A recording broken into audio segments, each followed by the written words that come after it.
महान असतील याची कल्पना करा. बोधिसत्व म्हणते का, साधी गोष्ट नाही आहे. तुम्हाला बुद्ध समजायला अल्बर्ट आईन्स्टाईनचं आत्मकथन वाचा लागते, ब्रुनो वाचा लागते.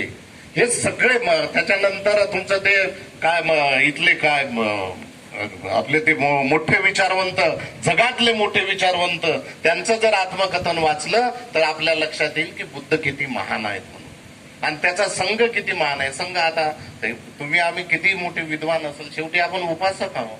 आपण या जगामध्ये बुद्ध धम्म नेला ते काय कोणी विद्वानांनी नेला का?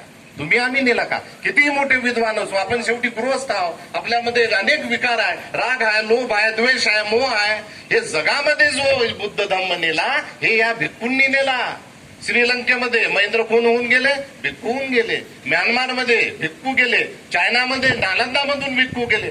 जगामध्ये जो भिक्खू आहे नेला बुद्ध धम्म, या भिक्खू संघाने नेला.